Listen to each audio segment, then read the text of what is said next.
ስኬት በዘር የሚወሰን እድል ነው ወይም ከተፈጥሮ ጋር የመጣ ልዩ ተሰጥኦ ያላቸው ሰዎች ብቻ የሚያገኙት ነው የሚለውን መርዛማና አቅም የሚያሳጣ እምነት ማመን ማቆም አለብህ። እውነቱ ግን አሁን የምትኖረው ህይወትና በልብህ የምትመኘው ታላቅ ስኬት መካከል ያለው ልዩነት ከተፈጥሯዊ ችሎታ፣ ከቤተሰብህ ታሪክ ወይም ከእድል ጋር ግንኙነት የለውም። ሁሉ ነገር በአእምሮ ውስጥ በተገነባው የአስተሳሰብ መዋቅር ላይ ይመሰረታል። ያ መዋቅር ወይ በስውር እያጠፋህ ነው ወይ ደግሞ ወደ ስኬት እየመራህ ነው። በዚህ ቅጽበት እንኳን የአእምሮህን እውነተኛ ኃይል በትንሽ ክፍል ብቻ እየተጠቀምክ ነው። ህይወትህን ለማሻሻል ስትሞክር የራስ ጥርጣሬ፣ የውስጥ ትችት ድምፅና ወደ ምቹ ቦታ የሚመልስ ፍርሃት ይገጥመዋል። ዛሬ ግን ይህንን የማይታይ ገደብ እንሰብራለን። በሰው ልጅ ታሪክ ውስጥ በጣም ኃይለኛ የሆኑትን ሁለት የሥነ ልቦና መርሆች በአንድ ላይ ከዚህ መጽሐፍ አዋህደን እናያለን። ከዚህ መጽሐፍ ሁለት ቁልፍ ሐሳቦችን እናያለን። የመጀመሪያው ግሮዝ ማይንድ ሴት ወይም የእድገት አስተሳሰብ ምን እንደሆነና አንተስ እንዴት ልታዳበር እንደምትችል፣ እንዲሁም ዘ ፓወር ኦፍ ፖዚቲቭ ቲንኪንግ ወይም አዎንታዊ አስተሳሰብ እንዴት ማዳበር እንደምትችል። እነዚህን ሁለቱን በማዋሃድ የማይቆም ስኬትን ሞተርን እንፈጥራለን። ፊክስድ ማይንድ ሴት ወይም የቆመ አስተሳሰብ አደገኛ ወጥመድ ነው። አእምሮህና ችሎታህ እንደማይለወጡ ስታምን ሁልጊዜ ማረጋገጫ ትፈልጋለህ። ስህተትን እንደ የማይታረም ፍርድ አድርገህ ትቆጥራለህ። ውድቀት ሲያጋጥምህ እኔ ውድቀት ነኝ ብለህ ታስባለህ እንጂ አንድ ክስተት ተከሰተ ብለህ አትመለከትም። ነገር ግን የእድገት አስተሳሰብ ወይም ግሮዝ ማይንድ ሴት ስትቀበል አእምሮህ ሊያድግ የሚችል ጡንቻ መሆኑን ትገነዘባለህ። ችግሮች የሚያጠናክሩ ልምምዶች እንጂ የመጨረሻ ፍርድ እንዳልሆኑም ትማራለህ። አልችልም ከማለት ይልቅ ገና አልተማርኩትም ትላለህ። ይህ ትንሽ ገና የሚለው ቃል ፍርሃትን ወደ ጎን በመጣል ጉጉትንና ማደግን በአንተ ህይወት ውስጥ እንዲጀመር ያደርጋል። ነገር ግን የእድገት አስተሳሰብ ብቻ በቂ አይደለም። ውስጥህ በፍርሃት በጥርጣሬና በአሉታዊ አስተሳሰብ ከተሞላ መንገድህን አትጨርስም። ስለዚህ አዎንታዊ አስተሳሰብ ያስፈልግሃል። ይህ አዎንታዊ አስተሳሰብ የሚያስተምረው ቀላል ደስታ ሳይሆን አእምሮ የህይወትህን አቅጣጫ የሚወስን ኃይለኛ መሳሪያ መሆኑን ነው።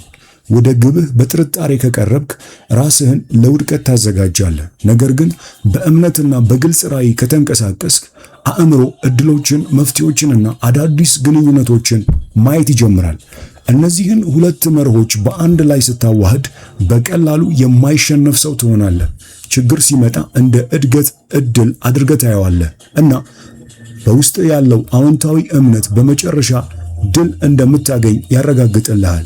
ይህ የተዋሃደ አስተሳሰብ የሰውን ህልም የሚገሉትን ሁለት ታላላቅ ጠላቶች ማለትም የውድቀት ፍርሃትንና ራዕይ እጦትን ያስወግዳል። ግፊትን ትቀበላለህ፣ በችግር ውስጥ ትበረታለህ እና ሁሉንም ተግዳሮቶች ለስኬት እንደ ነዳጅ ትጠቀምበታለህ። ዛሬ ወደዚህ በአጋጣሚ አልመጣህም። በልብህ ጥልቅ ውስጥ ታላቅ ነገር እንደተፈጠርክ ታውቃለህ። ትንሽ ህይወት መኖር ሰልችቶሃል። ሰበብ መስጠት ሰልችቶሃል። ሌሎች ሲያሸንፉ መመልከት ሰልችቶሃል። በውስጥ የተኛውን ታላቅ ኃይል ለማንቃት ዝግጁ ከሆንክ ይህ መጽሐፍ ዛሬ ላንተ ነው። ይህን ቀን እንደ አዲስ መጀመሪያ አድርገህ መቁጠር መጀመር አለብህ። የቀድሞ የተገደበ ማንነትህ አብቅቷል። አዲሱ ህይወትህ አሁን ይጀምራል። ለዚህ ዝግጁ ከሆንክ የመጀመሪያውን ሐሳብ ማለትም የእድገት አስተሳሰብን እንዴት ማዳበር እንደምትችል በቅድሚያ እናያለን። በመቀጠል አዎንታዊ አስተሳሰብን አንድ በአንድ እንዴት መገንባት እንደምትችል አሳያለሁ። እንደተለመደው ቪዲዮውን ላይክ፣ ሼር እንዲሁም ሰብስክራይብ በማድረግ እንጀምር። ሙሉ መጽሐፉ በአማርኛ ስላለ ከታች ባለው የቴሌግራም ሊንክ አድራሻ ብትጽፉልን መጽሐፉ ይደርሳችኋል። ወደ ስኬት ስንመጣ በአእምሮ የተባረኩ ሰዎች ሌሎቻችንን በአስገዳጅነት ከኋላ እንደሚተውን ማሰብ ቀላል ነው። ሆኖም በስታንፎርድ ዩኒቨርሲቲ የተደረገ ምርምር ይህንን ሐሳብ ይለውጣል። የሥነ ልቦና ባለሙያ የሆነችው ካርል ሙሉ ጊዜዋን ያሳለፈችው በአመለካከትና በአፈጻጸም ላይ ጥናት በማካሄድ ነው። የምርምሯ ውጤት አመለካከትህ ከአይኪውህ በበለጠ ለስኬት የተሻለ ተንባይ እንደሆነ ያሳያል። እርሷ የሰዎች ዋና አመለካከቶች ከሁለቱ በአንዱ እንደሚመደቡ ትናገራለች። ግትር አስተሳሰብ እና የእድገት አስተሳሰብ። ግትር አስተሳሰብ ወይም ፊክስድ ማይንድሴት ካለ አንተ የሆነ ቋሚ ሰው እንደሆንክ ታምናለህ፣ እናም ልትለወጥ አትችልም። ይህ አቋም በፈተና ጊዜ ችግሮችህን ይፈጥራል። ምክንያቱም ከምትችለው በላይ የሆነ የሚመስል ማንኛውም ነገር ተስፋ ቢስነትና ጭንቀት እንዲሰማ ማድረጉ አይቀርም። ግሮዝ ማይንድሴት ወይም የእድገት ማይንድሴት ያላቸው ሰዎች በጥረቶች ሊሻሻሉ እንደሚችሉ ያምናሉ። ዝቅተኛ አይኪው ቢኖራቸው እንኳን ግትር አስተሳሰብ ወይም ፊክስድ ማይንድሴት ካላቸው ሰዎች የበለጠ ያከናውናሉ። ምክንያቱም ፈተናዎችን አዲስ ነገር ለመማር እንደ ዕድሎች ይመለከቷቸዋል። ከፍተኛ ስሜታዊ ብልህነት ያላቸው ሰዎች ሁልጊዜም የእድገት አስተሳሰብ አላቸው። የእድገት አስተሳሰብ ያላቸው ሰዎች ውድቀትን በሚመለከት መንገድ እንደሚቀርብ ይገልጹታል። ውድቀት መረጃ ነው፣ እኛ ውድቀት ብለን እንሰይመዋለን፣ ግን ይህን አልሰራም፣ እኔ ችግር ፈቺ ነኝ፣ ስለዚህ ሌላ ነገር እሞክራለሁ የሚለውን ይመስላል። በመጨረሻ በዚህ ዓለም ውስጥ ሁለት አይነት ሰዎች አሉ። ነገሮችን ማድረግ እንደሚችሉ የሚያምኑና ነገሮች በእነሱ ላይ እንደሚደርሱ የሚያምኑ። የመጀመሪያው ቡድን የህይወታቸውና የሙያቸው ውጤቶች በራሳቸው እጅ ውስጥ እንደሆኑ እርግጠኛ ሲሆኑ በሌላ መንገድ አይፈልጉትም። ሁለተኛው ቡድን ቁጭ ብለው አውቶቡስ ወደ አንድ ቦታ እስኪወስዳቸው ድረስ የሚጠብቁ ናቸው። የፍሎሪዳ ዩኒቨርሲቲ የስነ ልቦና ባለሙያ የሆነው ቲም የሥራ ባልደረቦቹ በሕይወታቸው ውስጥ ክስተቶችን እንደሚቆጣጠሩ የሚሰማቸው ሰዎች ክስተቶች ከሚቆጣጠሯቸው በላይ በሁሉም አስፈላጊ አፈጻጸም መለኪያ ላይ የተሻለ እንደሚያደርጉ በአስደናቂ ሁኔታ አሳይቷል። ይህ የቁጥጥር ስሜት የእድገት አስተሳሰብ አንድ አስፈላጊ አካል ነው። በሱ ጥናት ውስጥ እነዚህ ግለሰቦች የሚከተሉትን እንደሚያደርጉ ዘርዝሯል። አንደኛ፣ ከሌሎች ሰራተኞች የበለጠ ይሸጣሉ። ሁለተኛ፣ የተሻለ የደንበኞች አገልግሎት ይሰጣሉ። ሶስተኛ፣ ለአዲስ ስራዎች በተሻለ ሁኔታ ይስማማሉ። አራተኛ፣ በዓመታዊ ገቢ በአማካኝ ከ50 እስከ 150 የበለጠ ወደ ትርፍ ያመራሉ። እርግጥ ነው ጥሩ ጊዜዎች ሲመጡ ሁላችንም ማለት ይቻላል ዓለምን በጅራቷ እንደያዝናት ይሰማናል። የእድገት አስተሳሰብ ያላቸው ሰዎች ልዩ የሚያደርጋቸው ሂደቱ አስቸጋሪ በሚሆንበትም ጊዜ አለመጨናነቃቸው ነው። አስቸጋሪ ጊዜዎች ሲመጡ ከፍተኛ ውጥረትና ጭንቀት ይሰማቸዋል። ነገር ግን ይህንን ጭንቀት በተለየ መንገድ ይጠቀሙታል። በሕይወታቸው ውስጥ ውጤቶችን መቆጣጠር እንደሚችሉ ስለሚያምኑ ጭንቀታቸው ከምህረት ይልቅ ፍላጎትን፣ ከብስጭት ይልቅ ግፊትን፣ እንዲሁም ከፍርሃት ይልቅ ጽናትን ያነሳሳል። ገቢዎች እየቀነሱ ባሉበት ክፍል ላይ ቢገኙ፣ አስከፊ የአፈጻጸም ግምገማ ቢቀበሉ፣ ወይም የሥራ ፍለጋቸው ደጋግሞ ቢከፍባቸው የተማራኪነት ነጭ ባንዲራ ለማውለብለብ እምቢ ይላሉ። በተቃራኒው ጥረታቸውን እጥፍ ያደርጉታል። በተቀናጀ ጥረት የእድገት አስተሳሰብ ልታዳብርና ልትጠቀም ትችላለህ። ይህም በተራው ስሜታዊ ብልህነት በከፍተኛ ደረጃ እንዲጨምር ያደርጋል። የእድገት አስተሳሰብ እየጨመረ ሲሄድ በስሜት ብልህ የሆኑ አስተሳሰብ እና ባህሪም እንዲሁ ያድጋሉ። የአስተሳሰብህን ጥራት ለማስተካከልና የበለጠ የእድገት ዝንባሌ እንዲኖር ለማድረግ ከምትወዳቸው ልማዶች ጥቂቶቹን እናንሳ። አስታውስ፣ ሕይወት እርግጠኛ አይደለችም። የወደፊት ውጤት አልተወሰነም። እናም አስተሳሰብህ በአንተ ላይ ይመሰረታል። በቅድሚያ አቅም የለሽ አትሁን። ሁላችንም አቅም የለሽ የሚሰማን ጊዜዎች አሉ። ፈተናው ለዚያ ስሜት እንዴት ምላሽ እንደምንሰጥ ነው። ወይ ከነሱ ተምረን ወደፊት እንሄዳለን፣ ወይም እንዲያወርደን እንፈቅዳለን። በአቅም የለሽ ስሜቶች ተስፋ ብትቆርጥ ኖሮ በፍጹም የማይሳካላቸው ስፍር ቁጥር የሌላቸው ስኬታማ ሰዎች አሉ። ዋልት ዲዝኒ ታዋቂ የፊልም አክተር ከካንሳስ ሲቲ ስታር ሲባረር ምናልባት ይህ ምናባዊነቱን ይገድለው ነበር፣ ጥሩ ሐሳቦች የሉትም የሚል ትችት ተሰጥቶት ነበር። ኦፕራ ዊንፍሬ ታዋቂዋ የቴሌቪዥን ሾው አዘጋጅ በባልቲሞር ከቴሌቪዥን አቅራቢነት ስትባረር ምክንያቱ በታሪኳ ውስጥ በጣም ትዋጣለች የሚል ነበር። ሄንሪ ፎርድ በመባል የሚታወቀውን ትልቅ መኪና አምራች ኩባንያ እውን ከማድረጉ በፊት ሁለት ያልተሳኩ የመኪና ኩባንያዎችን ጀምሯል። ስቲቨን ስፒልበርግ በዩኤስሲ የሲንትመን አርትስ ትምህርት ቤት ውስጥ ብዙ ጊዜ ወድቋል። እነዚህ ሰዎች ማንኛውንም ግትር አስተሳሰብ ቢኖራቸው ኖሮ ምን ይሆኑ ነበር ብለህ አስብ። ተስፋ ይቆርጡ ነበር። ግሮዝ ማይንድ ሴት ወይም የእድገት አስተሳሰብ ያላቸው ሰዎች አቅም የለሽነት አይሰማቸውም። ምክንያቱም ስኬታማ ለመሆን መውደቅና ወዲያውኑ ለመነሳት ፈቃደኛ መሆን እንደሚያስፈልግ ጠንቅቀው ያውቃሉ። አንተም እንዲሁ አድርግ። ሁለተኛው እርምጃ ውሰድ። የእድገት አስተሳሰብ ያላቸው ሰዎች ከኛ በበለጠ ጀግኖች ስለሆኑ ፍርሃታቸውን ማሸነፍ ይችላሉ ማለት አይደለም። ፍርሃትና ጭንቀት የሚያሽመደምዱት ስሜቶች እንደሆኑና ያንን ሽባነት ለማሸነፍ ምርጡ መንገድ እርምጃ መውሰድ እንደሆነ ያውቃሉ። የእድገት አስተሳሰብ ያላቸው ሰዎች የተሰጣቸው ኃይል እንዳለና ኃይል የተሰጣቸው ሰዎች ወደፊት ለመሄድ በእውነት ፍጹም ጊዜ የሚባል ነገር እንደሌለ ያውቃሉ። ስለዚህ ለምን ይጠብቃሉ? እርምጃ መውሰድ ስለ ውድቀት ያለህን ጭንቀትና ስጋት ወደ አዎንታዊ ትኩረት የመለወጥ ትልቁ ኃይል ነው። ከዚያም ተጨማሪ እድል ማይል ወይም 2 ጊዜ ሂድ። ኃይል የተሰጣቸው ሰዎች በጣም በተከፉበት ቀናቶች እንኳን ሁሉ ነገር ይሰጣሉ። ሁልጊዜም ተጨማሪ ማይል ለመሄድ ራሳቸውን ይገፋፋሉ። ከብሩስ ሊ ታዋቂ የካራቴ ስፖርትና የፊልም ባለሙያ አክተር ተማሪዎች አንዱ በየቀኑ ከእርሱ ጋር 3 ማይል ይሮጥ ነበር። አንድ ቀን 3 ማይል ምልክት ላይ ሲደርሱ ብሩስ ሊ ሌላ 2 እንጨምር አለው። ተማሪው ደክሞት ነበርና ሌላ 2 ከሮጥክ እሞታለሁ አለ። የብሩስ ሊ ምላሽ ስለዚህ መሞት ነዋ አለው። ተማሪው በጣም ከመናደዱ የተነሳ 5ቱንም ማይል አጠናቀቀ። ደክሞትና ተናዶ ስለነበር ብሩስ ሊን ስለ አስተያየቱ ጠየቀውና ብሩስ ሊ እንዲህ ሲል መለሰለት፣ ልትተወው ካልክ እንደ ሞትክ ትቆጥራለህ። ሁልጊዜ በምትችለው ነገር ላይ ገደቦችን ካደረግክ ወደ ቀሪው ሕይወትህ ይሰራጫል። ወደ ሥራህ፣ ወደ ስነ ምግባርህና ወደ ሙሉ ማንነትህ ይሰራጫል። ገደቦች የሉም። በእርግጥ ጉብታዎች አሉ፣ ግን እነዚያን መቆየት የለብህም። ከነርሱ በላይ መሄድ አለብህ። የሚገድልህ ከሆነም ይገድልሃል። አንድ ሰው በቋሚነት ከደረጃው ከፍ ማለት አለበት። በየቀኑ በትንሹ የተሻልክ ካልሆንክ ምናልባት በትንሹ ዝቅ እያልክ እንደሆንክ ነው። ያ ምን አይነት ህይወት ነው? በስሜት ተመራ። የእድገት አስተሳሰብ ያላቸው ሰዎች ፍላጎታቸውን ያለማቋረጥ ይከታተላሉ። በተፈጥሮ ካንተ የበለጠ ችሎታ ያለው ሰው ሁልጊዜ ይኖራል። ነገር ግን በችሎታ የሚጎድልህ በፍላጎት ልትሞላው ትችላለህ።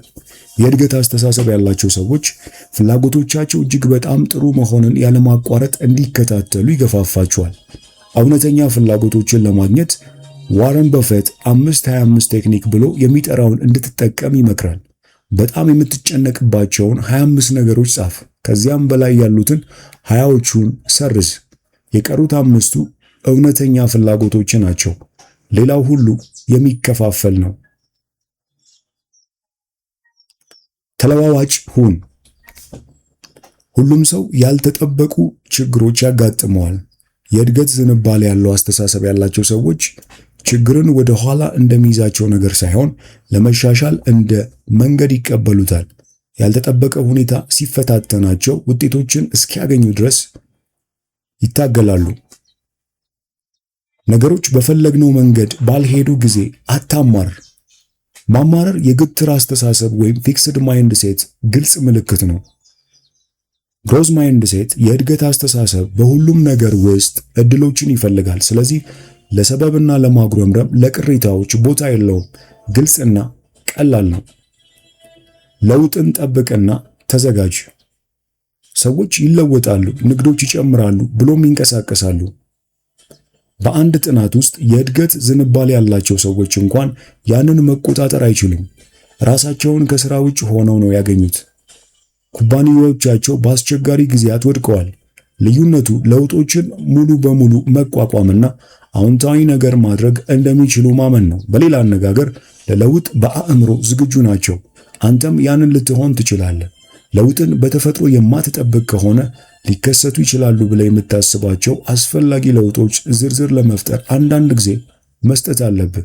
የዚህ ተግባር ዓላማ የሚያጋጥምህን እያንዳንዱን ለውጥ መተንበይ አይደለም። በምትኩ አእምሮህን ለለውጥ ይከፍታል። መጪ ለውጦችን የማየትና ምላሽ የመስጠት ችሎታን ያሳድጋል። በዝርዝር ውስጥ ያሉት ክስተቶች በፍጹም ባይከሰቱ እንኳን ለውጥን የመጠበቅና የመዘጋጀት ልምምድ በወደፊት ላይ የበለጠ የቁጥጥር ስሜት ይሰጥሃል። የሚሰማህን እንደገና ጻፍ። ይህ በጣም ከባድ ነው፣ ምክንያቱም የመለመድከውን አስተሳሰብ ሁኔታ እንድትቀይር ይጠይቃል። ከጊዜ በኋላ ሁላችንም በአእምሯችን ውስጥ የሚሮጡና ስለ ሁኔታዎቻችን እንዴት እንደምናስብና በምላሹ ምን እንደምናደርግ የሚነግሩን የአእምሮ ጽሑፎችን እናዳብራለን። እነዚህ ጽሑፎች በተለያዩ ሁኔታዎች ውስጥ ምን ማለት እንዳለብንና እንዴት እርምጃ መውሰድ እንዳለብን ይነግሩናል። የእድገት አስተሳሰብን ለማዳበር ሐሳብህን እንደገና መጻፍ አለብህ። ይህንን ለማድረግ በቅርቡ ያለፍክበትን አስቸጋሪ ጊዜ አስታውስ። ከሁኔታ በጣም ብዙ ጥቅም እንዳታገኝ ወይም በበለጠ ውጤታማ ምላሽ እንዳትሰጥ የከለከለ ስለ ሁኔታ ያመንከው ነገር ምን ነበር? ጻፈውና የከባድ ጊዜ ዕድል ጽሑፍ ብለህ ሰይመው። ከጎኑ ለመከተል የፈለግከውን የበለጠ ውጤታማ ሐሳብ አስፍር። በጣም ስትጨነቅ ተመልሰህ እንድታጠናቸው አስቀምጣቸው። እነዚህ ወቅታዊ አስታዋሾች በመጨረሻ አቅጣጫህን ሙሉ በሙሉ እንደገና ይጽፉታል። በሁሉም ጊዜ ከተሻለው ጽሑፍ እንድትሰራ ያስችልሃል። በመቀጠል የምናየው ከእድገት አስተሳሰብ የሚጠበቁ ነገሮች ሲሆን ይህንንም በህይወት ውስጥ የምትጠብቀው ነገር ከሌላ ነገር በበለጠ እውነታህን ይወስነዋል። ልታሳካ እንደማትችል የምታምን ከሆነ በፍጹም አታሳካም። በቅርቡ የተደረገ ምርምር በራሳቸው የሚያምኑ ሰዎች በራሳቸው ከማያምኑ በበለጠ ሜታኮግኒቲቭ ተግባራትን እንደሚጠቀሙ ያሳያል።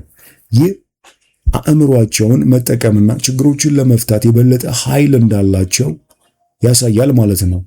ሜታኮግኒቲቭ በተለይ ለስኬት አስፈላጊ ነው፣ ምክንያቱም ችግሮችን ከተለያዩ አቅጣጫ እንደምትመለከትና አስፈላጊ ሆኖ ሲገኝ አቀራረብህን እንደምትቀይር ያረጋግጣል። የምትጠብቀው ነገር አስቸጋሪነቱ ሌሎች ሰዎችን መንካቱ ነው። የሃርቫርድ ዩኒቨርሲቲ ምርምር እምነታችን በሌሎች ሰዎች ባህሪ ላይ ያለውን ኃይል አሳይቷል። በጥናቶች ውስጥ ምሁራን አንዳንድ በዘፈቀደ የተመረጡ ልጆችን ብልህ ሲሆኑ ሲነግሯቸው እነዚያ ልጆች በክፍል ውስጥ ብቻ ሳይሆን በአይኪው ፈተናዎች ላይም የተሻለ ውጤትን አስመዝግበዋል። በሌሎች ሰዎች ስንተማመን በጣም ብዙ ጥቅም እናገኛለን። ምርምሩ ይህ የሆነበት ምክንያት በአንድ ሰው ስናምን የሚወድቁ ይመስሉናል ከምንላቸው ሰዎች በተሻለ ሁኔታ ስለምንይዛቸው፣ ከሌሎች ሰዎች በበለጠ የማሳካት ዕድላቸው ስለምንሰጣቸው፣ ከሌሎች በበለጠ ትክክለኛና ጠቃሚ አስተያየት ስለምንሰጣቸውና ጥሩ እንደሆኑ ስለምናምን የበለጠ ትምህርት ስለምንሰጥ ነው የሚለውን አሳይቷል። በሌላ በኩል ጥርጣሬዎችን በአንድ ሰው ላይ ያለህን እምነት እንዲያጨልሙ መፍቀድ ውድቀትን በተግባር ያረጋግጣል። የሕክምና ባለሙያዎች ኖሴቦ ውጤት ብለው ይጠሩታል። ከሕክምና ሂደቶች ዝቅተኛ ውጤት የሚጠበቁ ታካሚዎች የተሻለ ስኬት ከሚጠብቁት በበለጠ ደካማ ውጤት የመቀበል አዝማሚያ ያላቸው። አንድ ዶክተር በክሊኒካዊ የተረጋገጠ ከፍተኛ የስኬት መጠን ያለው ሕክምና እየተጠቀመ ግን በአሉታዊ መንገድ ካቀረበው አሉታዊ ውጤት የመሆን እድሉ ይጨምራል። ልታምንበት የምትችለው በጣም አስፈላጊው ሰው ራስህ ነህ። እምነቶችህና የምትጠብቀው ነገር እውነታህን ይቀርጻል። ሕይወትህን በስሜትና በአካል ሊለውጡ ይችላሉ።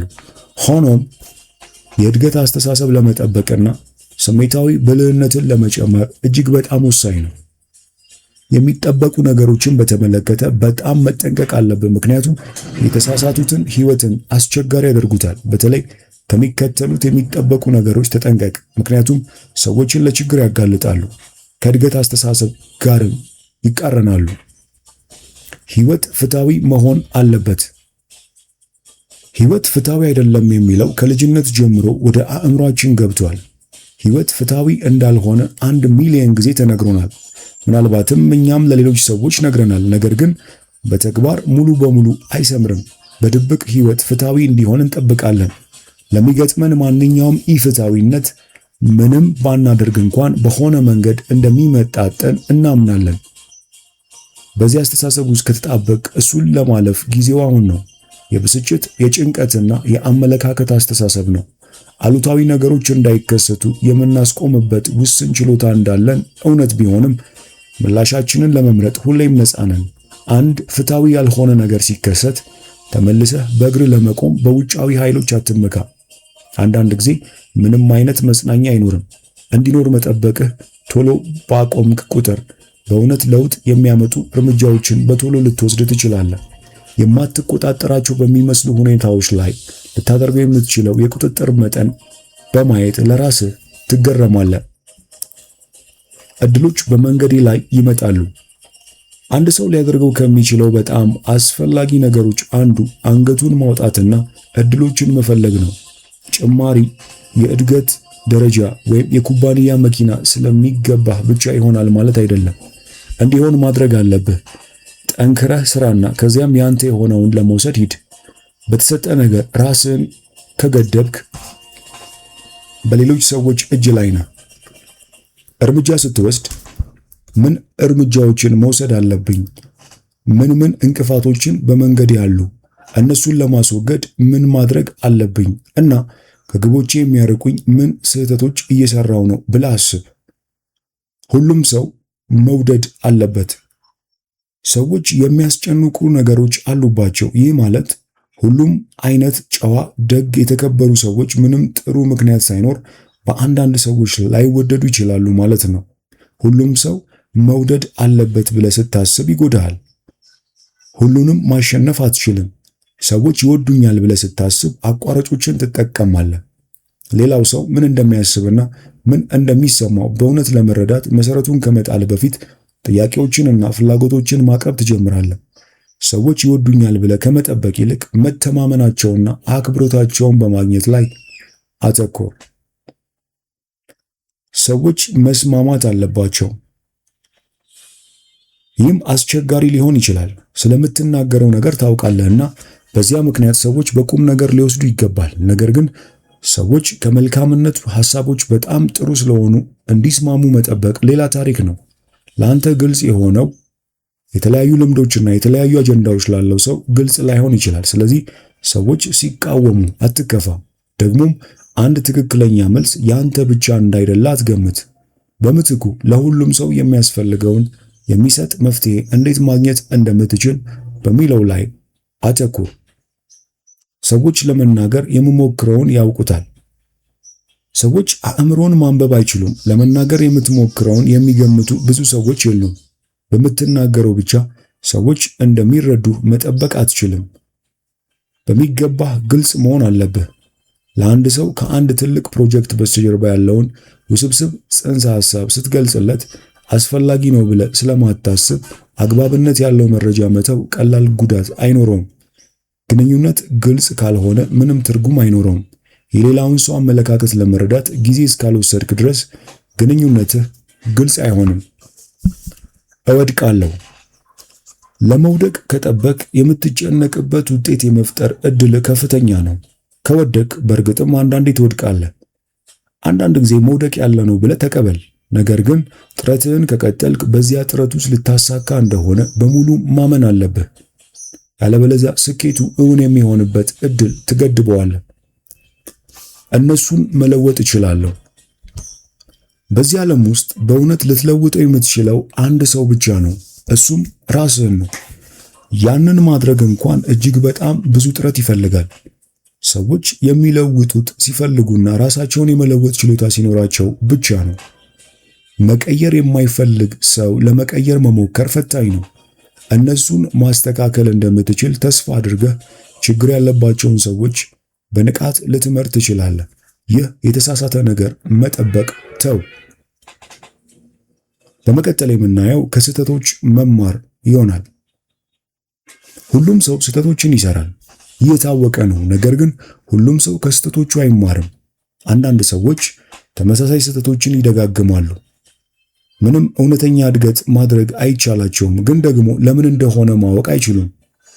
በብሩስ ሊ ቃላት ስህተቶችን ለመቀበል ድፍረት ያለው ሁልጊዜ ይቅርታ ይደረግለታል። ስህተት ስትሰራ መቀበል አስቸጋሪ ሊሆን ይችላል፣ ምክንያቱም ያንን ማድረግ የራስህን ክብር እንደ ማጥቃት ይቆጠራል። ይህ ዝንባሌ ትልቅ ችግር ይፈጥራል፣ ምክንያቱም ለረጅም ጊዜ ተለምዶ አስተሳሰብ የነገረህን ምርምር አረጋግጦልሃል። ስህተቶችን ሙሉ በሙሉ መቀበል እነሱን ለመድገም ብቸኛው መንገድ ነው። አሁንም ብዙዎቻችን በዚህ መንገድ እንታገላለን። በሚቺጋን ስቴት ዩኒቨርሲቲ ውስጥ ያሉ የክሊኒካል ሳይኮፊዚዮሎጂ ላቦራቶሪ ተመራማሪዎች የእድገት አስተሳሰብ ያላቸው ሰዎች ከስህተቶቻቸው የመማር አዝማሚያ እንዳላቸው አግኝተዋል። እንደ ጥናቱ ጸሐፊ ጄሰን ሞዘር ለስህተቶች ትኩረት በመስጠት እነሱን ለማረም የበለጠ ጊዜና ጥረት እንሰጣለን። ውጤቱ ስህተቱ ለአንተ እንዲሰራ ማድረግ ነው። የእድገት አስተሳሰብ ያላቸው ሰዎች ስህተቶቻቸውን ስለሚቀበሉና የተሻሉ ለመሆን ስለሚጠቀሙባቸው በእግራቸው ይቆማሉ።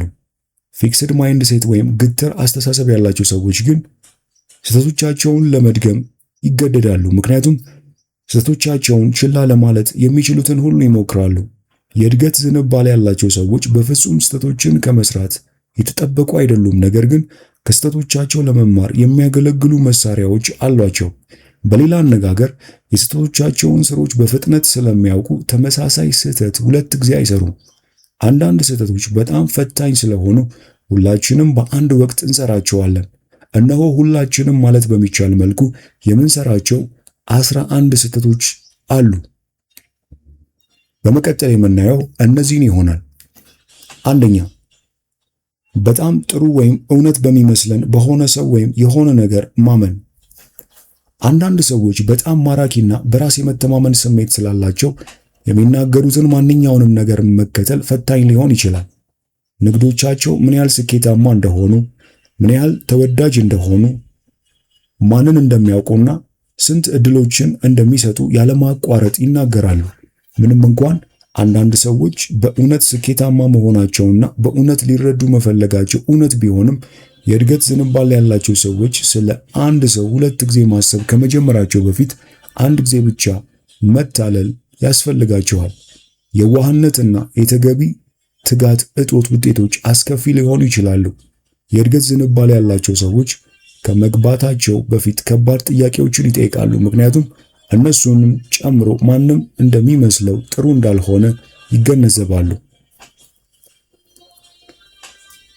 ስህተት 2 ሽልማትን ማዘግየት አለመቻል።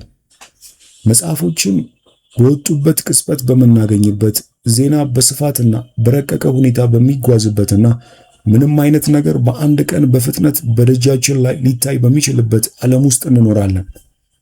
የእድገት ዝንባሌ ያላቸው ሰዎች እውነተኛ ሽልማት በፍጥነት እንደማይመጣና ጠንክሮ መስራት ከሽልማቱ ከረዥም ጊዜ በፊት እንደሚመጣ ያውቃሉ። እንዲሁም ወደ ስኬት በሚወስደው አድካሚ ሂደት በእያንዳንዱ ደረጃ ላይ ይህንን እንዴት እንደ ተነሳሽነት እንደሚጠቀሙበት ያውቃሉ። ስህተት 3 ትልቁን ምስል ማጣት።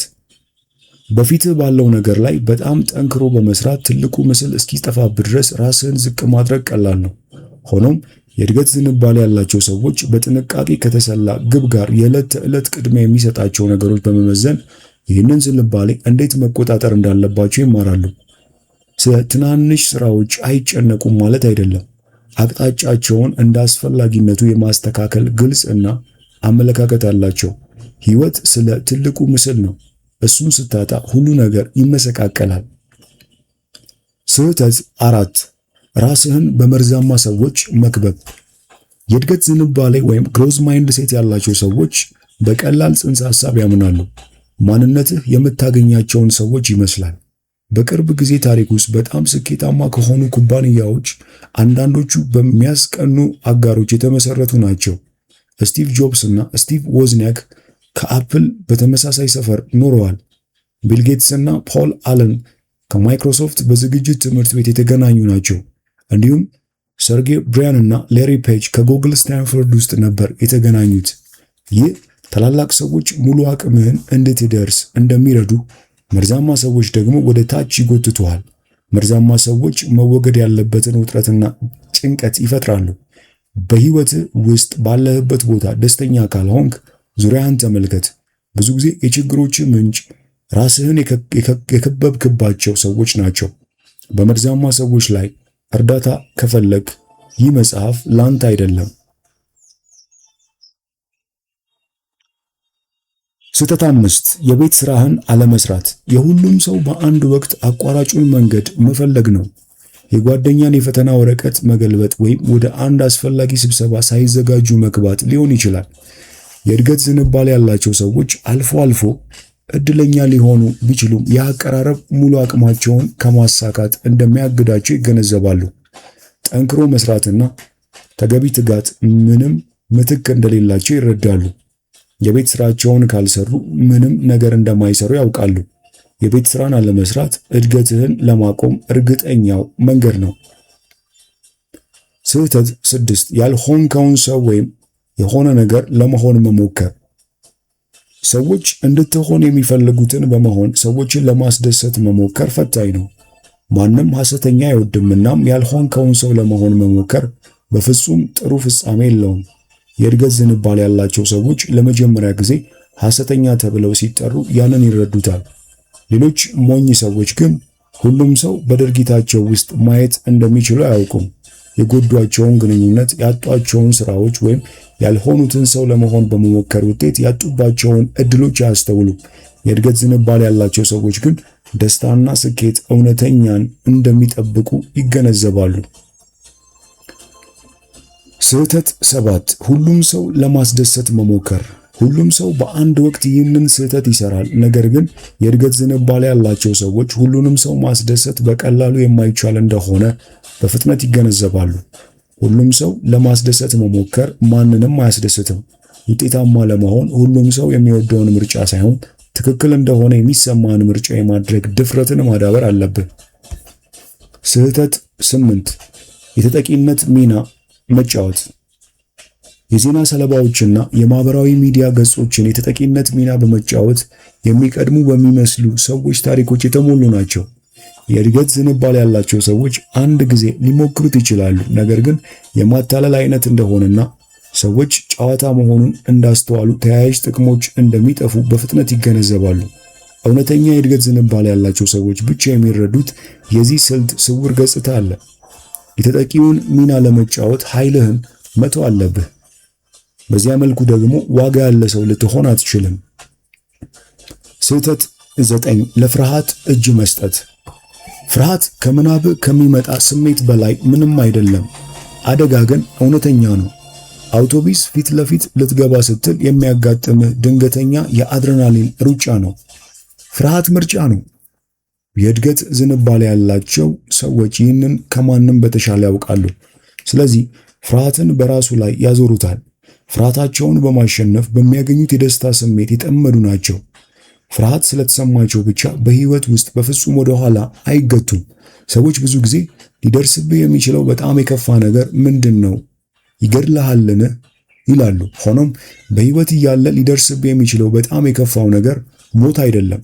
በጣም የከፋው ነገር በህይወት እያለ በውስጥ እንድትሞት መፍቀድ ነው። ስህተት 10 እድሜህን እንዲወስን መፍቀድ። እድሜ በእውነት ቁጥር ብቻ ነው። የእድገት ዝንባሌ ያላቸው ሰዎች እድሜያቸው ማን እንደሆኑና ምን ማድረግ እንደሚችሉ እንዲወስን አይፈቅዱም። አንድ ፕሮፌሰር በድህረ ምረቃ ትምህርት ቤት ውስጥ እያለን ሁላችንንም ለማማከር ስራ በጣም ወጣትና ልምድ የሌለን እንደሆንን የነገረንን አስታውሳለሁ። ገለልተኛ አማካሪዎች ለመሆን ከመቻላችን በፊት ለበርካታ ዓመታት ለኩባንያ መስራት እንዳለብን ተናገረ። በክፍል ውስጥ በጣም ትንሹ እኔ ነበርኩ፣ ግን ለደንበኞቼ የማማከር ስራ እሰራ ነበር። ያለ ጥርጣሬ ሰዎች በዕድሜ ምክንያት ምን ማድረግ እንዳለብህና ምን ማድረግ እንደሌለብህ ሊነግሩ ይፈልጋሉ። አትስማቸው። የእድገት ዝንባሌ ያላቸው ሰዎች በፍጹም አይሰሙም። ልባቸውን ተከትለው ፍላጎታቸው መሪ እንዲሆን ይፈቅዳሉ። 11ኛውና የመጨረሻው ስህተት መቆጣጠር በማትችላቸው ነገሮች ላይ ማትኮር። ዜናን በማንኛውም ጊዜ ተከታተልና ጦርነት፣ የአመፅ ጥቃቶች፣ የሚዋዥቁ ኢኮኖሚዎች፣ የሚወድቁ ኩባንያዎችና የአካባቢ አደጋዎች ማለቂያ የሌላቸው ዑደት እንደሆነ ታያለህ። ዓለም በፍጥነት ወደ ታች እየሄደ እንደሆነ ማሰብ ቀላል ነው።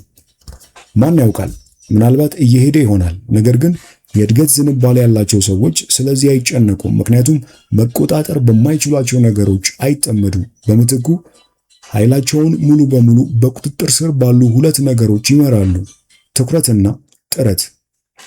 ትኩረታቸውን የሚያደርጉት ስለሚያመሰግኑት ነገር ነው እና በዓለም ላይ እየሆነ ያለውን ጥሩ ነገር ይፈልጋሉ። በመሆኑም የራሳቸውን ሕይወትና በዙሪያቸው ያለውን ዓለም ለማሻሻል በየቀኑ ሊያደርጉት በሚችሉት ነገር ላይ ያተኩራሉ።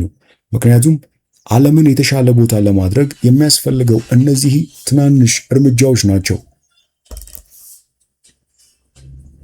የዚህ ምዕራፍ ማጠቃለያ። አንዳንድ ሰዎች ነገሮችን ማድረግ እንደሚችሉ ሲተማመኑ፣ ሌሎች ደግሞ ነገሮች በእነሱ ላይ እንደሚከሰቱ ያምናሉ። የመጀመሪያዎቹ ከስሜታዊ ብልህነት መለያዎች አንዱ የሆነው ግሮዝ ማይንድሴት ወይም የእድገት አስተሳሰብ አላቸው። የእድገት አስተሳሰብ ከአእምሮ ሁኔታ በላይ ነው። ወደ ግቦች ለመድረስ በችሎታህ ውስጥ ያለ የማይናወጥ እምነት ነው። ስኬት በአብዛኛው በአስተሳሰብ የሚመራ ነገር ነው። ሊሳካልህ እንደሆነ ማመን እውነትም ይበልጥ ሊሆን እንዲችል ያደርገዋል። ምንም ነገር ሙሉ አቅምህን ከመድረስ እንዳያግድህ የእድገት አስተሳሰብ በተግሳጽና በትኩረት በመጠበቅ ማረጋገጥ ትችላለህ። ከውድቀት የመነሳት ችሎታ እንዲሁ የአስተሳሰብ ውጤት ነው። አንድ ሰው አስከፊ ሽንፈት አድርጎ የሚቆጥረውን ሌላው እንደ ትንሽ ውድቀት ያየዋል። የእድገት አስተሳሰብ ካለ ከውድቀትህ ትማራለህ፣ ብሎም ራስህን ለማሻሻል ትጠቀማለህ። ውድቀት አስፈላጊ ግቦችህን ከመከታተል እንዲያደናቅፍ አትፈቅድም። ምክንያቱም በመጨረሻ ሁሉም ሰው ስህተቶችን ይሰራል። በእውነት አስፈላጊው ነገር ስህተቶችን አስመልክቶ የምታደርገው ነገር ነው። አሁን በመቀጠል ወደ ሁለተኛውና የመጨረሻው ክፍል ማለትም አዎንታዊ አመለካከት ስለመገንባት ይሆናል። ሁላችንም አዎንታዊ ሁን የሚለውን መልካም ምኞት የያዘ ምክር ተቀብለናል። ፈተናው በጨመረ ቁጥር ይህ በግማሽ የተሞላ ብርጭቆ ጥበብ ከንቱ ተስፋና ከእውነት የራቀ ሊመስል ይችላል። አዎንታዊነት ከምኞት አስተሳሰብ ያለፈ ነገር ሳይታይበት ሲቀር በአዎንታዊ ላይ ለማተኮር ተነሳሽነት ማግኘት ከባድ ነው። ለአዎንታዊነት እውነተኛው እንቅፋት አንጎላችን ስጋቶችን ለመፈለግና በእነርሱ ላይ ለማተኮር የተዘጋጀ መሆኑ ነው። ይህ ዘዴ አዳኞችና ሰብሳቢዎች በነበርንበት ጊዜ የሰውን ልጅ በጥሩ ሁኔታ አገልግሏል። ያ ከዘመናት በፊት ነበር። ዛሬ ግን አእምሮ ስጋት እስኪያገኝ ድረስ በመንከራተት ዝንባሌው ተስፋ መቁረጥንና አሉታዊነትን ይወልዳል። እነዚህ ስጋቶች መጥፎ እንደሆኑ ወይም መጥፎ እንደሚሆኑ የመገመት እድሉን ይጋርጡብናል። ስጋቱ እውነተኛና በመንገዱ ላይ ባሉ ቋጥኞቹ ሲደበቅ ይህ ዘዴ በጥሩ ሁኔታ ያገለግላል። ስጋቱ ግማሽ ብቻ ሲሆንና የምትሰራው ፕሮጀክት እንደሚከሽፍ ለ2 ወራት ያህል እርግጠኛ ሆነ ስታሳልፍ ይህ ዘዴ በህይወት ውስጥ ችግር በሚፈጥር የተበላሸ እውነታ ውስጥ ይተውሃል። ተስፋ መቁረጥ ችግር ነው፣ ምክንያቱም ለጤና ጎጂ ነው። በርካታ ጥናቶች እንደሚያሳዩት ብሩህ አመለካከት ያላቸው ሰዎች ከተስፋ ቆራጮች በተሻለ በአካልም በስነ ልቦናም ጤናማ ናቸው። በማሳቹሴትስ ዩኒቨርሲቲ በሚገኘው ማርቲን ሌይንግ በዚህ ርዕስ ላይ ሰፊ ጥናት አድርጓል። እርሱ ከሚቺጋን ዩኒቨርሲቲ ተማሪዎች ጋር በመሆን ከ25 እስከ 65 ዓመት ዕድሜያቸው ድረስ የተስፋ መቁረጥ ወይም የብሩህ አመለካከት ደረጃቸው በአጠቃላይ ጤንነታቸው ላይ እንዴት ተጽዕኖ እንዳሳደረ ለማየት በተለያዩ ሰዎች ላይ ጥናት አካሂዷል። በዚህም ተመራማሪዎቹ ተስፋ ቆራጮች በዕድሜ እየገፉ ሲሄዱ ጤንነታቸው በጣም በፍጥነት እየተበላሸ እንደሚሄድ አወቀ። ደግሞም ውድቀታቸውን ባሉታዊ መልኩ በሚቀበሉ ሰዎች ላይ የድብርት መጠን በጣም ከፍተኛ መሆኑን በጥናቱ አግኝቷል። ብሩህ አመለካከት ያላቸው ግን ውድቀትን እንደ መማሪያ ተሞክሮ ይቀበላሉ፣ ለወደፊቱ የተሻለ መስራት እንደሚችሉም ያምናሉ። የእርሱ ጥናት ግኝቶች በማዮ ክሊኒካል ከተደረገው ጥናት ግኝቶች ጋር ተመሳሳይ ነው። ብሩህ አመለካከት ያላቸው ሰዎች ዝቅተኛ የልብ የደም ቧንቧ በሽታዎች መጠንና ረጅም ዕድሜ እንዳላቸው ተረጋግጧል። ተስፋ መቁረጥ ጤናን የሚጎዳበት ትክክለኛው ዘዴ ገና ባይታወቅም የየልና የኮሎራዶ ዩኒቨርሲቲ ተመራማሪዎች ተስፋ መቁረጥ ከእጢዎች ጋርና ከበሽታ ጋር በተያያዘ ደካማ የመከላከል ምላሽ ጋር የተያያዘ መሆኑን ደርሰውበታል። በኬንታኪ ዩኒቨርሲቲ ተመራማሪዎች የበሽታ መከላከያ ምላሻቸውን ለመለካት ብሩህ አመለካከት ላላቸውና ለተስፋ ቆራጮች ቫይረስ በመርፌ እስከ መስጠት ደርሰዋል። በውጤቱም ተመራማሪዎቹ ብሩህ አመለካከት ያላቸው ሰዎች ከተስፋ ቆራጮች የበለጠ ጠንካራ የመከላከል አቅም እንዳላቸው ደርሰውበታል። አዎንታዊ አመለካከት መያዝ ጥሩነቱ ለጤና ብቻ አይደለም። ተመራማሪው ማርቲን በአዎንታዊና በአፈጻጸም መካከል ያለውን ግንኙነትም አጥንቷል። በአንድ ጥናቱ ላይ የኢንሹራንስ ሻጮች ስለ ስራቸው ምን ያህል ብሩህ አመለካከት እንዳላቸው ወይም ተስፋ ቆራጮች እንደነበሩ ሲለካ ብሩህ አመለካከት ያላቸው ሻጮች ከተስፋ ቆራጮች 37 ከመቶ የበለጠ ፖሊሲዎችን ሸጠዋል። እነርሱም በመጀመሪያ የሥራ ዓመታቸው ኩባንያውን የመልቀቅ ዕድላቸው እጥፍ ነበር። እርሱ ከማንም በላይ አዎንታዊነትን ያጠና ሲሆን በቀላል ጥረትና ዕውቀት ተስፋ አስቆራጭ አስተሳሰቦችና ዝንባሌዎች በመቀየር ችሎታ ያምናል። የሱ ጥናት እንደሚያሳየው ሰዎች በቀላል ዘዴ ከተስፋ አስቆራጭነት አስተሳሰብ ወደ አዎንታዊ አስተሳሰብ ሊለውጡ የሚችሉ ሲሆን ይህም ዘዴ የባህሪ ለውጦችን ይፈጥራል። አዎንታዊነትን መጠበቅ ትኩረትን፣ አሳቢነትንና ከሁሉም በላይ ስሜታዊ ብልህነትን የሚጠይቅ ዕለታዊ ፈተና ነው። የአንጎልህን በስጋቶች ላይ የማተኮር ዝንባሌ ለማሸነፍ ከፈለግ ሆን ብለህ አዎንታዊ መሆን አለብህ። በድንገት አይሆንም። አንጎልህ አሉታዊ ውስጣዊ ድምፅን ለማሸነፍ ትንሽ እርዳታ ያስፈልገዋል። 3 ልማዶች ይህንን እንድታደርግ ይረዱሃል። አንጎልህን በአዎንታዊ ነገር ላይ እንዲያተኩር ማሰልጠን። በልምምድ በአእምሮ አዎንታዊነትና በስሜታዊ ብልህነት ላይ ዘላቂ ለውጦች ሊፈጠሩ ይችላሉ። ማድረግ የሚኖርብህ የመጀመሪያው ደረጃ 1 እውነታን ከልብ ወለድ ለይ። በአዎንታዊ ላይ ማተኮር ለመማር የመጀመሪያው እርምጃ ባሉታዊ መልኩ ከራስ መነጋገር እንዴት ማቆም እንዳለብህ ማወቅን ይጠይቃል። አብዛኞቹ አሉታዊ ሐሳቦች ልክ እንደዛ ናቸው፣ ሐሳቦች እንጂ እውነታዎች አይደሉም። ውስጣዊ ድምፅ የሚናገረውን አሉታዊና ተስፋ አስቆራጭ ነገሮች ስታምን ቆም ብሎ እነሱን ለመጻፍ ጊዜው ነው። የጀመርከውን አቁም፣ የምታስበውን ጻፍ። የአሉታዊ ሐሳቦች ፍጥነት ለማዘግየት ጊዜ ከወሰድክ በኋላ እውነተኛውን በመገምገም የበለጠ ምክንያታዊና ግልጽ አእምሮ ይኖርሃል። እነዚህን መግለጫዎች እውነታው መሆናቸውን ለማየት ገምግም። በፍጹም፣ ሁልጊዜ፣ በጣም መጥፎ፣ መቼም፣ ወዘተ የመሳሰሉ ቃሎችን ባየ ጊዜ መግለጫዎቹ እውነት አይደሉም ብለህ መገመት ትችላለህ። አንድ ነገር ሁልጊዜ የሚከሰት ወይም በፍጹም የማይከሰት የሚመስል ከሆነ ይህ የአንጎል ተፈጥሯዊ የስጋት ዝንባሌ ብቻ ነው። ሐሳቦችን ከእውነታዎች በመለየት እንደ ሐሳቦች መለየትና መሰየም ካሉታዊ ዑደት እንድታመልጥና ወደ አዎንታዊ አዲስ አመለካከት እንድትሄድ ይረዳሃል። ደረጃ 2 አዎንታዊ የሆነ ነገር ላይ ራስን ከሚጎዱ አሉታዊ ሐሳቦች እንዴት ራስን ማውጣት ትችላለህ? አንጎልህ እንዲያተኩር የምትፈልጋቸው አዎንታዊ ነገሮችን ለመማር ጊዜ ስጠው። ይህ ከተወሰነ ልምምድ በኋላ በተፈጥሮ ይመጣል። ነገር ግን መጀመሪያ ሆን ብለህ ስለ አንድ አዎንታዊ ነገር ለማሰብ ምረጥ። በበቂ ሁኔታ ጥረት ካደረግ ሁሌም የምታተኩርበት አንድ አዎንታዊ ነገር ማግኘት ትችላለህ። ደረጃ 1 እውነታን ከልብ ወለድ በመለየት ከአሉታዊ ሐሳቦች ኃይል ነጥቋል። ደረጃ 2 አሉታዊነትን በአዎንታዊ ይተካል። ወደ አዎንታዊ ሐሳብ አንዴ ከገባ በኋላ ራስህን ባሉታዊ ላይ ስታመነታ ባገኘው ቁጥር ትኩረትህን ወደዚህ ሐሳብ ሳበው። ያስቸጋሪ ከሆነብህ የአሉታዊ ሐሳቦችን ለማጣጣል የመጻፍ ሂደቱን መድገም ትችላለህ። ከዚያም በነጻነት በአዎንታዊ ሐሳቦች እንድትደሰት ለራስህ ፍቀድ። ሶስተኛውና ደረጃ 3 የምስጋና አመለካከትን አዳብር።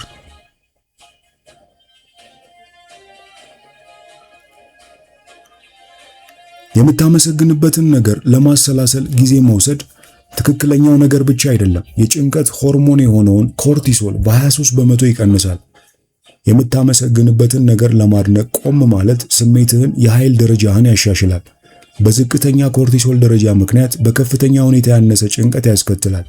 በየቀኑ በምስጋና ላይ ለማተኮር ጊዜ መውሰድ ብቻ ነው የሚያስፈልግህ። በተፈጥሮ ይህንን የማታደርግ ከሆነ በስልክህ የቀን መቁጠሪያ ላይ ማንቂያ አድርግ። ሲጮህ የምታመሰግንበትን ወይም መልካም ስሜት የሚሰማህን ነገር በማሰብ ለአጭር ጊዜ ቆም በል። ይህ ቀላል ተግባር የአእምሮን አዎንታዊነት ምን ያህል እንደሚለውጥ ስታይ ትደነግጣለህ። አሉታዊ ወይም ተስፋ አስቆራጭ ሐሳቦች ባጋጠሙ ጊዜ ሁሉ ማርሽ ለመቀየርና ስለ አንድ አዎንታዊ ነገር ለማሰብ እንደ ምልክት ተጠቀምበት። በየቀኑ በአዎንታዊ ነገር ላይ ለማተኮር ጊዜ በመውሰድ የምስጋና አመለካከትን ታዳብራለህ። ቀን በአዎንታዊ ሐሳቦች የተሞላ መሆኑን ማረጋገጥ ብቻ ነው የሚያስፈልግህ። በጊዜ ሂደት አዎንታዊ አመለካከት የህይወት መንገድ ይሆናል። ማጉረምረም አቁም። ማጉረምረም ለአብዛኞቹ ሰዎች አዎንታዊ አመለካከትን ለመጠበቅ ትልቁ እንቅፋት ነው። ተመራማሪዎች እንዳሳዩት ሰዎች በተለመደው ውይይት በደቂቃ በአንድ ቅሬታ ያማርራሉ። ማጉረምረም ጥሩ ስሜት ስለሚሰጥ ፈታኝ ነው። ነገር ግን ልክ እንደ ሌሎች ብዙ አስደሳች ነገሮች ከመጠን በላይ አልኮል እንደመጠጣት ወይም በየቀኑ ጠዋት ኬክ እንደመብላት ማጉረምረም ለአንተ ጥሩ አይደለም።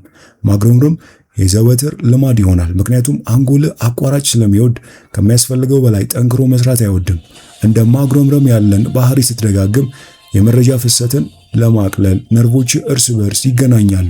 ይህም ለወደፊቱ ያንን ባህሪ መድገምን በጣም ቀላል ያደርገዋል። በእርግጥ በጣም ቀላል ከመሆኑ የተነሳ እየፈጸምከው እንደሆነ ላታውቅ ትችላለህ። አንጎልህን ልትወቅስ አትችልም። ወንዝ ለመሻገር በሚያስፈልግ ጊዜ ሁሉ ጊዜያዊ ድልድይ መገንባት የሚፈልግ ማን ነው?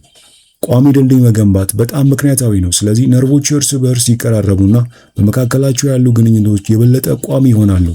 ሳይንቲስቶች ይህን ሂደት አንድ ላይ የሚቃጠሉ ነርቮች አንድ ላይ ይዋሃዳሉ በማለት ይገልጹታል። ተደጋጋሚ ማጉረምረም ለወደፊቱ ማጉረምረም የበለጠ እድል እንዲኖር አንጎልህን እንደገና ያስተካክለዋል። ከጊዜ በኋላ በዙሪያ ምንም ቢከሰት አዎንታዊ ከመሆን ይልቅ አሉታዊ መሆን ይቀላል። ማጉረምረም ያንተ ነባር ባህሪ ይሆናል። ይህም ሰዎች ስላንተ ያላቸውን ምልከታ ይለውጣል። አስገራሚው ነገር ይኸው ነው። ማጉረምረም የአንጎል ክፍል ይጎዳል። በስታንፎርድ ዩኒቨርሲቲ ተመራማሪዎች እንዳሳዩት ማጉረምረም ሂፖካምፓስን ይቀንሳል። በሂፖካምፓስ ላይ የሚደርስ ጉዳት አስፈሪ ነው። በተለይም ከመርሳት በሽታ ወይም በአልዛይመር ከሚጠፉ ዋና ዋና የአንጎል አካባቢዎች አንዱ መሆኑን ስታስብ የጉዳቱ ደረጃ ትረዳለህ።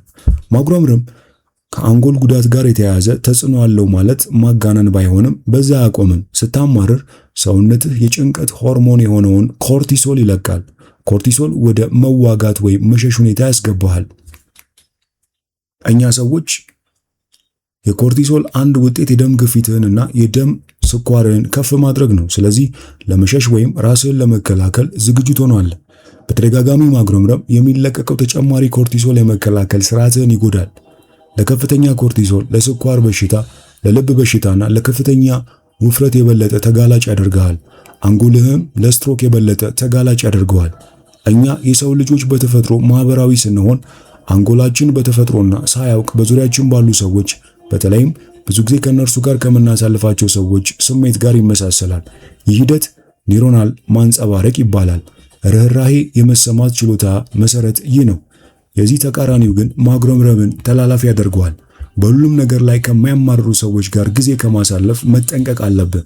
እነዚህ ሰዎች አዎንታዊ አመለካከትን ለመጠበቅ አስቸጋሪ ያደርጉብሃል። በመቀጠል የምናየው የዚህን የመጽሐፍ ቅምሻ የመጨረሻውን ክፍል ማለትም ለማጉረምረም መፍትሄ የሆኑትን አንዳንድ ነጥቦችን በማየት የዛሬውን የመጽሐፍ ቅምሻችንን እንቋጫለን። ማጉረምረም ሲሰማ ልታደርጋቸው የምትችላቸው ሁለት ነገሮች አሉ። አንደኛው የምስጋና አመለካከትን ማዳበር ነው። በጣም በተደጋጋሚ ማጉረምረም ትፈልግ ይሆናል። ስለዚህ የምስጋና የቀን መቁጠሪያ ማስታወሻ ማዘጋጀት ሊያስፈልግ ይችላል። ልታደርገው የምትችለው ሁለተኛው ነገር መፍትሄ ተኮር ማጉረምረም መጀመር ነው። ከዓላማ ጋር ማጉረምረም ብለህ አስበው።